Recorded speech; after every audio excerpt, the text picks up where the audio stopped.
Opa, economia! E agora? E agora a gente vai falar sobre arte. Isso mesmo, arte também é economia. Muitas das vezes a gente tem ainda aquela visão antiga de que investir em cultura é um gasto. Não, eu falei certo, é investimento e é também mercado de trabalho. Nessa semana em que a gente destaca o 2023 espetacular, por que não pensar na arte como uma possibilidade? A gente vai conversar sobre projetos culturais, de como que a arte movimenta a economia da nossa cidade de Belo Horizonte, do nosso estado de Minas Gerais, do nosso país como um todo. Está aqui comigo o Rodrigo Mangá, ele é ator, ele é dublador, mas também empreendedor cultural, sobretudo, né? Obrigado, Rodrigo, pela sua presença. Imagina, eu que te agradeço pelo convite. Rodrigo, eu já tive oportunidade de trabalhar, trabalhamos juntos em alguns projetos, mas é a primeira vez que eu converso pessoalmente, né? Como que o mundo virtual fez. E o detalhe é que você chegou a fazer até uma peça virtual, né? Ou seja, foi naquela luta da pandemia. Essa adaptação, né? Eu já começo te perguntando, antes de qualquer coisa, 2023, depois desse 2020 sofrido, 2021 meio pedra, meio tijolo, 2022 tentando melhorar, 2023 parece ser um ano da cultura, da arte, um ano de realmente retomar a coisa presencial, apesar dos pesares? Bom, obrigado pelo convite, Fabiano. Eu acho que a gente pensar... a gente passou por um processo aí de mudança muito forte, né, em todos os setores, mas a arte também se adaptou muito a isso. Então, esse processo de retomada agora, a gente já vem com outras ideias. Assim. Eu gosto de pensar que todo o período que a gente vive, a gente consegue tirar uma lição e algo que vai mudar e que vai acrescentar no nosso trabalho. Então eu vejo o ano de 2023 como uma coisa que vai voltar para o presencial, mas que também permanece online, uma mistura dos dois, novas possibilidades, novas vertentes do teatro, novas formas de fazer arte. Então a gente tem que ver também que tudo acontece, tudo se adapta e a gente tem que trazer o melhor disso. Assim. Então é um ano bem promissor, assim, eu acho. Quando você fala de continuar o online, das organizações, dos projetos, mas a peça presencial, ela é difícil de ser substituída? Ou você sentiu algo positivo nisso? Em termos do teatro ali, o contato ali, né, a relação do ator com a plateia, sim, obviamente isso, né, o teatro ele acontece ali. Mas o vídeo também possibilitou a pessoas que às vezes não conseguem se deslocar até um espaço do teatro para assistir, né? Você tem uma acessibilidade maior, assim, amplia um pouco o acesso, democratiza o acesso àquela peça também, né? Então percebe, é algo que veio para uma adaptação, mas que também agora pode permanecer para quem não tem condições de se deslocar, enfim, seja por qual for o motivo.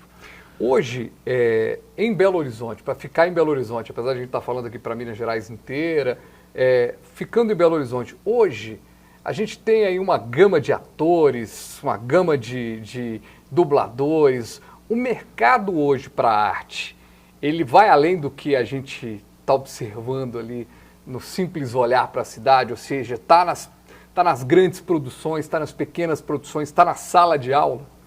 Eu acho que está nos detalhes. Assim, eu vejo a arte hoje como... Eu gosto de pensar a arte como descentralizada, sabe? Pequenas manifestações culturais, pequenos grupos que fazem essa rede acontecer na cidade toda, assim. Então, eu vejo que a gente está num processo de conexão, sabe? Acho que a gente, trabalhando a arte assim, de forma descentralizada, a gente conhece, e às vezes tem um artista que mora no teu bairro e você não conhece. Aí junta ali e faz um trabalho, aí tem um outro ali que junta, faz um grupo, e aí começa a acontecer, e aí começa a se empreender também na arte, a gente começa já a pensar numa forma de como viabilizar as atividades, enfim, desse grupo, e que esse grupo conheça outros grupos, e isso vai, sabe, dando essa rede, assim, para a cidade. Eu acho que isso que forma, assim, essa teia, assim, né? Vai criando raízes e fazendo essa arte crescer na cidade como um todo. Agora, eu tenho uma impressão que a área artística ela é muito parecida com a área da comunicação, que a turma tem que trabalhar muito ali, ganha no atacado, né? Não é no varejo. Você trabalha ali, trabalha com... Você é um cara que trabalha demais, você tem sua peça, trabalha como dublador, que daria um programa, viu, gente? Eu estou para trazer aqui uma pessoa muito especial, a Rafaela Lobo, que é atriz, que é empresária também na área, só que ela está viajando, né? Está aproveitando aí do mês de janeiro. Estou para trazer ela para a gente falar sobre o mercado da dublagem, que é um outro programa até para falar. Mas o ator, ele acaba tendo oportunidades hoje que outrora não tinha. Por exemplo, antigamente se pensava muito no tablado, o palco mesmo e tudo mais. Hoje o ator ele está aplicando uma oficina, você tem um trabalho muito legal, né, como oficineiro, tá na dublagem de um filme que você não sabe, gente, mas já teve aqui, inclusive, a Rafaela já teve aqui no programa do Elias, no BH Todo Dia. Muito legal o trabalho que é feito, né, pela dublagem em Belo Horizonte. Assim. Até bem pouco tempo atrás a gente não tinha isso, né? Ou seja, abriu mais mercado, em meio ao caos da falta de oportunidades, tem oportunidade hoje? Não, com certeza. Inclusive, até pegando um pouquinho assim da dublagem, né? Aqui em Belo Horizonte é um setor que está, né? A gente está começando assim a ganhar, já existe há um tempo. A gente está trabalhando para que isso se amplie mais e já é uma nova forma já é uma nova oportunidade assim para quem trabalha com a arte. Eu vejo muito assim, acho que a gente tem que se instrumentalizar, né? O artista, ele quando busca conhecimento, quando ele busca, eu sou ator, mas eu quero também conhecer um pouco da produção teatral, eu quero conhecer um pouco de como funciona a dublagem, sabe? Buscar conhecimento, isso amplia também, para que você tenha mais oportunidades, conheça mais pessoas, conheça mais lugares, e aí você vai criando você também cria as suas oportunidades, sabe? Porque eu acho que a gente também, quem trabalha com arte sabe muito bem disso, assim, a gente conhecendo pessoas, a gente vai conhecer outras, que vai te dar oportunidades, que vai conhecer um grupo, e de repente você faz um espetáculo nesse grupo, mas você também produz, porque você estudou produção, então de repente você faz um trabalho de produção, né? Você entra na dublagem, legal, já é mais um trabalho para você, assim, como ator, né? E o projeto tem muito a ver com isso também, né? O artista que quer empreender, o artista que quer transformar suas ideias em projetos, em trabalhos que ele... Né, eu tive uma ideia, eu quero realizar no meu bairro, eu quero fazer a diferença, assim, vamos dizer. É buscar estudar mesmo, olha, preciso estudar um pouco mais, saber como funciona a contabilidade, porque eu vou lidar com planilhas. É a gente buscar conhecimento. Eu acho que a gente busca conhecimento e as oportunidades aparecem. Agora, essa parte técnica, né, que você acaba dirigindo, você acaba se organizando ali para fazer uma peça, um projeto. Essa parte técnica... às vezes para a pessoa que tem um sonho, né, de ser ator e tudo mais, e aí começa a olhar para aquilo com um negócio assim, não, é chato, eu tenho que fazer planilha. E você é um cara que trabalha com planilha, né? O tempo todo. O tempo todo, né? E o legal é o seguinte, a gente vai falar muito disso ainda, vamos falar esse primeiro bloco, falar um pouco da vida do ator, mas no segundo bloco a gente vai falar sobre essa questão de como que gira mesmo, né, em torno do teatro, da arte mesmo. Tem muito dinheiro, gera muito recurso, tem muita coisa girando ali e a gente não sabe. Agora, você é um cara da planilha que você tem que colocar tudo na ponta do lápis. Olha, eu tenho isso para o ator, tenho isso aqui, se eu tenho um subsídio para o aluno de uma periferia que vai fazer determinado curso, eu tenho que ter aquele dinheiro. Você lida com o dinheiro, uma responsabilidade muito grande, né? Ou seja, você está investindo ali, se tem alguém que investiu, uma empresa que patrocinou aquilo ali pela Lei Rouanet, então, quer dizer, você tem um valor ali para ser investido e tem que estar tudo prestado conta. E que espera-se um resultado disso, né? Mas uma coisa que é interessante falar, que você fez falando da arte, assim, né? É interessante a gente pensar o artista também como... A gente faz matemática o tempo inteiro, isso no palco. Sabe, uma luz que entra na hora exata, uma trilha que entra na hora exata, tem que ter o cálculo do tempo para funcionar na cena. Então, assim, por isso que eu falo que a gente tem que ter conhecimento, buscar conhecimento. A pessoa que está vendo ali não tem a mínima ideia de que aquilo ali tudo é cronometrado. É tudo, né? muito, assim, uma trilha que entrou errado, nossa, aí já não deu o mesmo impacto na cena. Entende que é um cálculo. Então a gente sabe lidar também, tanto que, obviamente, né, a gente vai lidar com texto ali, né, a gente fala, pessoal da humanas. Eu falo, não, é o pessoal da arte lidar com as duas coisas, com planilha, com a matemática e com o português o tempo todo. Mas né, entrando nesse assunto aí das planilhas, porque a gente oferece, né, uma ideia, uma ação para um lugar, enfim, para um projeto. E quem está te patrocinando ou quem está, né, te fomentando ali financeiramente, espera-se também um resultado disso, né? Além dos impactos que vai gerar, que nós vamos falar sobre isso, você tem que apresentar um resultado, assim, né? E você tem que ter absolutamente controle de tudo, né?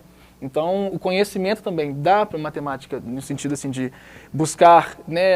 É planilha, mas você tem que lidar com isso, porque você precisa...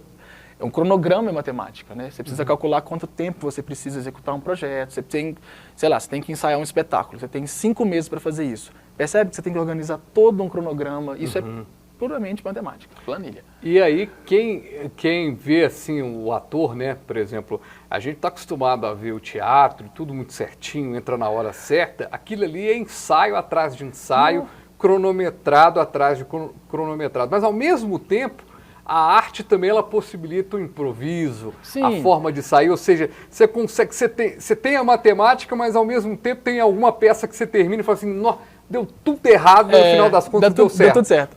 Mas eu acho que eu uso assim matemática mais no sentido da lógica do planejamento, né, da organização. Dá para você, porque é isso, né? O teatro, a arte é liberdade, assim. Você tem liberdade, você está ali no palco, você num processo teatral, por exemplo, você tem todo um processo ali com direção, com um preparador corporal, e você experimenta muito, né? Você tem a liberdade de experimentar, explorar lugares do corpo, enfim, do espaço, mas você também tem uma meta, né? Você tem um objetivo que é chegar no espetáculo, que é, né, concluir aquele processo. Mesmo que seja experimental, você está trabalhando dentro de um tempo, você está trabalhando com pessoas, com o horário das pessoas, dos lugares, então é saber equilibrar essas duas coisas para, né? Não tem espaço hoje para amador, para a organização de um projeto sério de teatro, amadorismo, né? Porque quando se fala de projeto, né, em termos de uma lei de incentivo, um edital, aí você já está lidando com algo que você precisa prestar contas, você precisa mostrar, né, fazer o teu projeto da forma como você idealizou, e se esse projeto é aprovado, você precisa executá-lo. Então tem que ter no mínimo uma organização e um planejamento. Não dá para... eu vou escrever projeto aqui, é assim, não. No mínimo, tem que ser uma pessoa organizada, uma pessoa que sabe, né, trabalhar com prazos, que tem uma coordenação, que sabe coordenar uma equipe, né? Então isso exige... Você está conversando comigo aqui agora, você tem 3 peças para escrever, tem 3 projetos para encerrar, está de olho no outro edital, ou seja... Tem que estar antenado no que está acontecendo. Exatamente. Nesse momento que eu estou aqui, tem inscrição que abriu, que fechou agora, tem um projeto que eu prestei contas na semana passada, tem um que vai começar na semana que vem, mas está tudo aqui, né? Sei lá, põe na geladeira, põe um post-it, mas tem que ter e saber lidar com tudo, né? Porque às vezes tem mais de um ao mesmo tempo. Né? Rodrigo, a gente vai para o intervalo. Na volta eu quero muita gente abordar a cultura como negócio. Maravilha. Muita gente coloca assim, vai investir em cultura... vai investir o mesmo tanto de cultura do que vai investir em agro ou vai investir em uma outra área. É investimento que tem retorno. E a gente vai falar sobre isso na volta aqui. Eu quero agradecer demais a você que está aqui comigo no Economia. E agora, rapidinho, a gente volta com esse papo aqui sobre a arte para esse ano 2023 espetacular. Já, já.